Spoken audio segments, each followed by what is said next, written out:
Hello and welcome to Elvenhome, and to this edition which has me reconnecting with point motors and also finally getting on with some scenic work.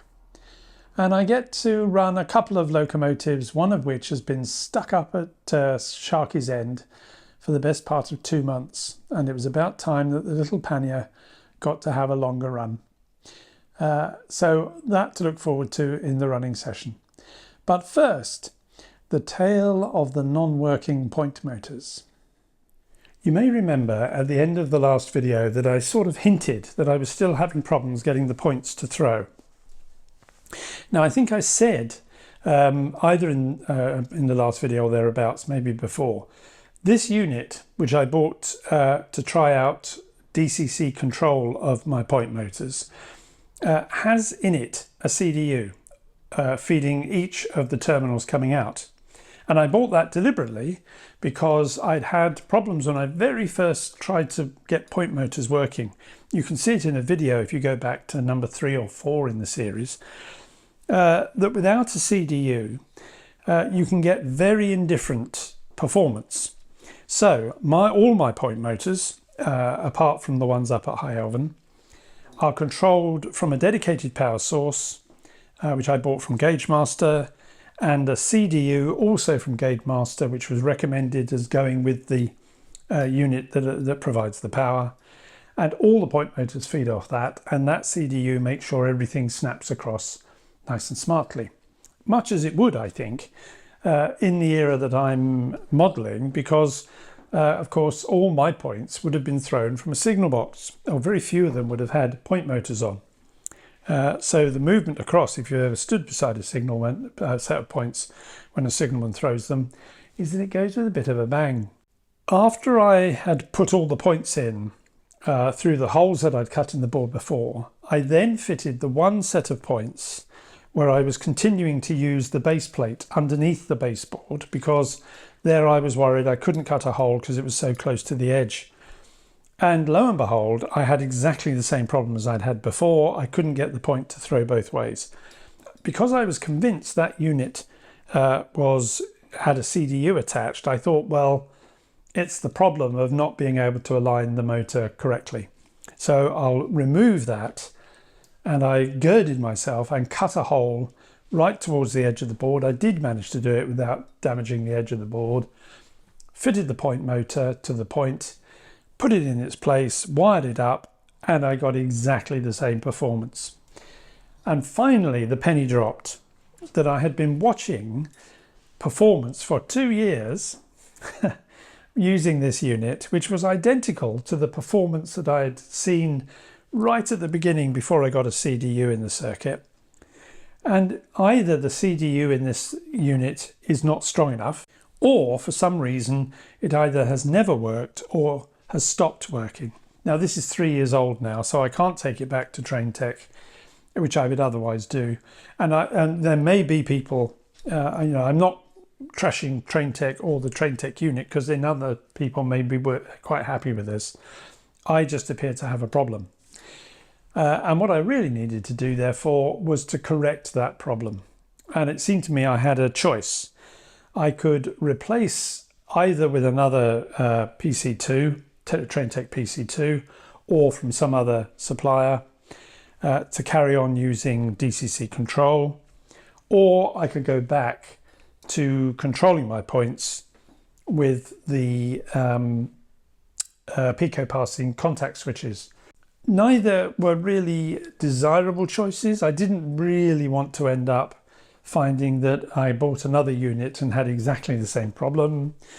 Going to doing the old wiring gave me a problem about just the lengths of wire run that would be needed to take the point motor wires from where they are up there all the way to where everything sits under the layout to my right here, because most of all the wiring and everything else sits right underneath the control deck, which is just to my right.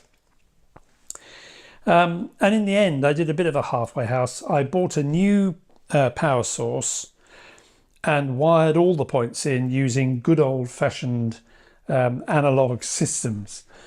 Although it was quite nice changing the points using my Gauge Master controller, I don't think that's a strong point for the Gauge Master controller. It has many strong points, but I think if you want DCC control of points, you're probably better off with a unit where you can use an iPad or some screen interface, or if you're using iTrains or something like that, where you can change the points easily, but also control the locomotives. Because I did have one or two occasions when trains were coming into High Elven, which were under the control of the main Gauge Master handheld. Switching between that and changing the points was quite tricky and was not always entirely successful. So I'm not heartbroken at not having DCC control. So I have wired in a lot of the wires that you can see here are coming from the point motors. That's the solenoid A and B coming there. That here is the common return coming down to go below. I've used these chock blocks which have a double socket, so I can unhook the wiring for here and lift the board off if I really need to. It's not something I'm going to do often because getting a long string of them to go together there is quite tricky, it turns out. And down below here you will now see the signal box and the lever frame that controls the points. They're all set at the moment in the down position, which means that all the points are set to allow direct traffic. I don't think that's actually prototypical, because I think if the points were set at normal, all these levers would be up. But I just wanted to make sure that I wanted all the points to be in the same position, the levers to be in the same position, and that's how I've wired them in. So that tells me all my points are set for straight on. So in that position, a train arriving up on the layout, let's go back up there again, would be routed into High Elven Station. And then the points are in number order across the board to take it either to the engine shed, into the goods shed, or into the sidings. Now I've put the buildings back on the layout because the next thing for me to do is to rewire all of these. When I took these off, I had to cut off the connectors that were being used to one of my distributor boards because I always intended to use a different way of doing things. So they've all got to be rewired at some point. And I just wanted to get the lie of the land of things up there. But all my point motors now work quite happily. They jump to and fro really quite happily. I've got to cover in this hole here, which is easy enough to do. And so the next thing is to move on to actually doing some scenic work. Hooray, which is what this contraption here is. What I'm proposing to do is to start work along the whole of this area up to about here. I'm not going beyond just at the moment because, as you know, I've built the hillside as far as there, and then I want to complete where it comes round and joins up with the board, and then do all the scenic work for that in one go, because the danger might be that I would get complete scenic work around to about here. When I put the next bit on, it would be really quite tricky to layer everything in quite the same way, and I want it to go flow round in a more natural way. I'm not sure, yes, you can see it on the camera.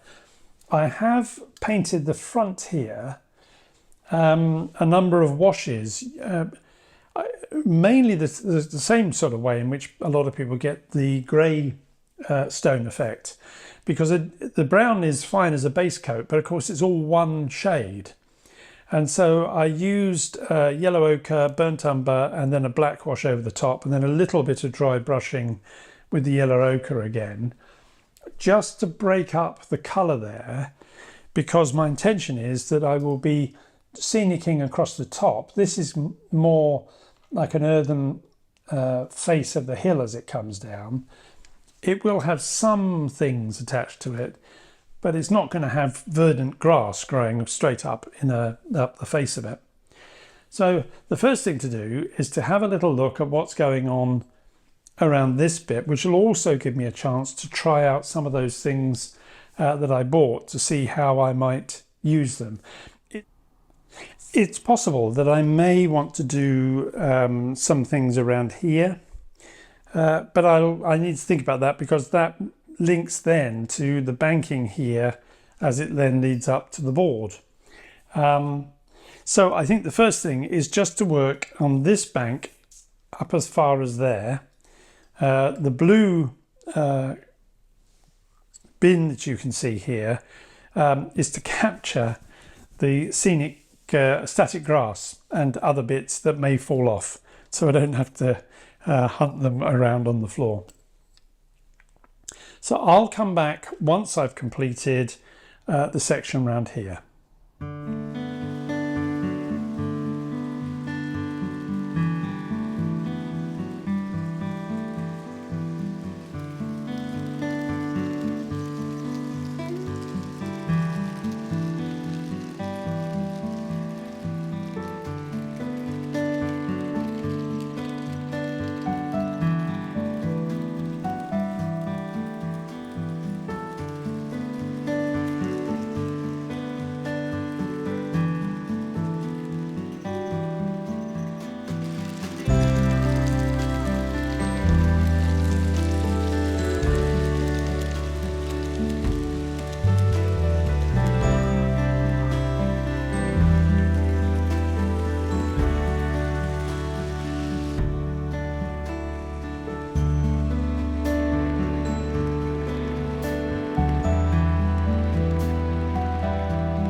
Well, as you can see, I've completed the scenic work along this first edge, and it goes up all behind the camera.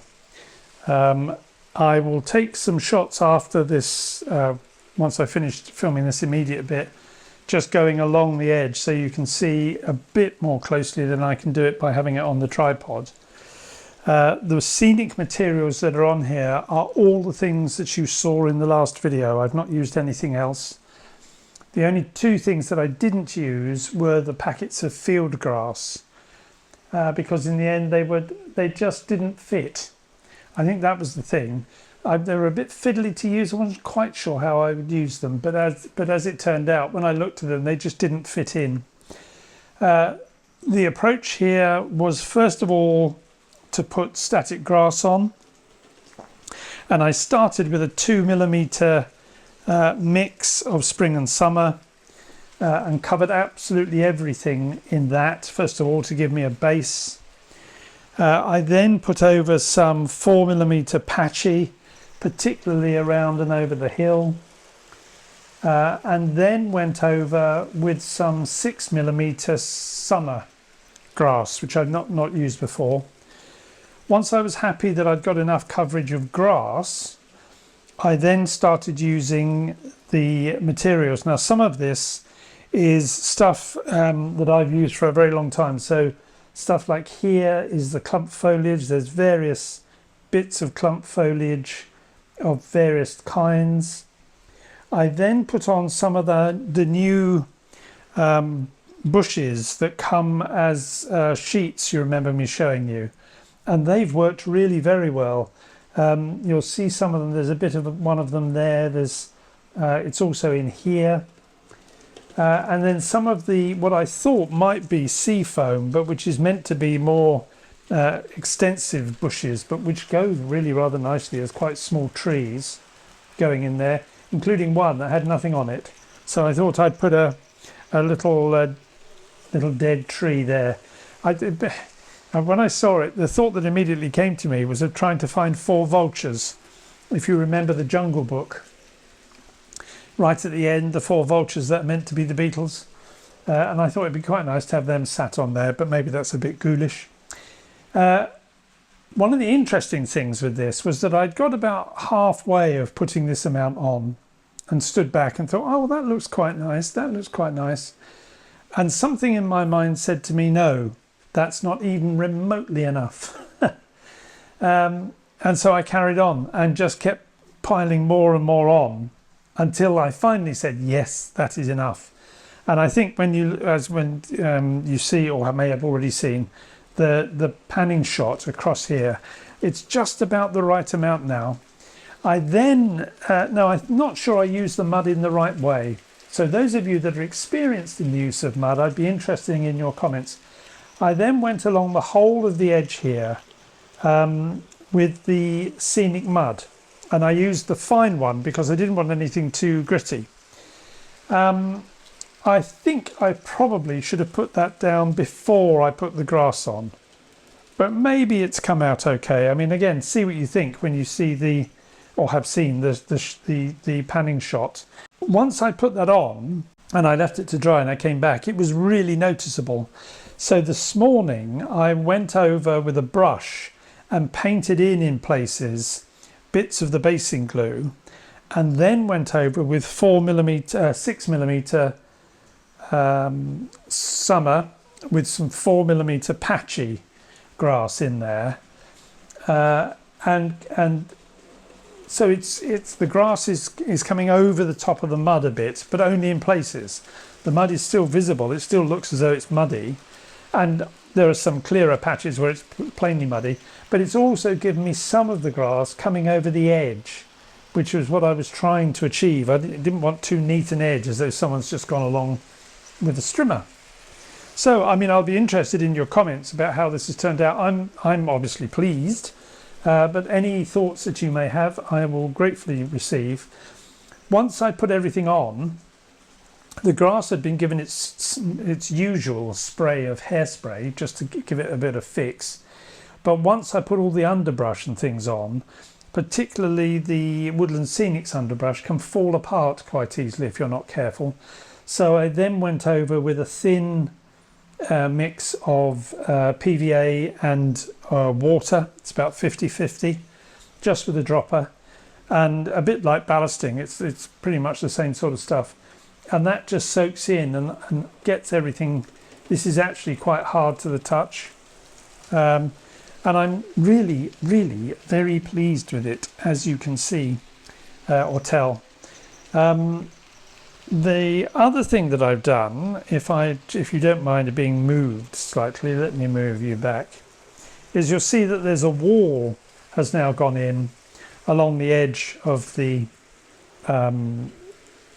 layout, because I was wondering what to do with that side of things, and I particularly wanted to protect everything that sits over the top there. What I'll do also, now get ready because you're going up. There we go. this gives a bit of protection to the to all the work that's along here, and if I take you along, you'll see where it goes up to the canal. That's come out rather pleasing, and that gives me confidence for what I'll be able to do when we start moving around to this side. And I think I'll be interested in your views. I've been holding off doing the PVA here because I was worried about it becoming marked if and when I start doing other work. I'm not sure I really need to worry about it, and I think it might be better to get on and get the PVA in here. So again, I'll be interested in the comments. Maybe I won't do a poll. But just interested in your views, whether you think it would be better to complete the scenic work around the canal basin before I put the PVA in, or get on and get the PVA in and then do the scenic work around it. So there you are. That's a question for you for your comments at the end after the video.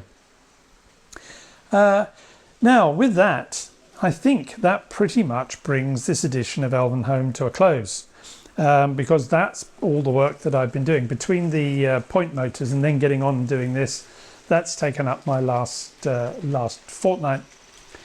If you've liked the video, please do give it a thumbs up. That's always helpful. And if you haven't subscribed, well, please do subscribe, because as I always say, it would be great to have you along. If you've got any comments, please do let me have your comments. They're just so useful. I've had some really helpful comments in relation to a number of things, which I'll mention probably next time I come back to the timber yard. And there's whole parts of this layout that wouldn't exist were it not for somebody making a comment that started a train of thought. So until I speak to you again in about a fortnight's time, that's bye-bye from me. Bye-bye.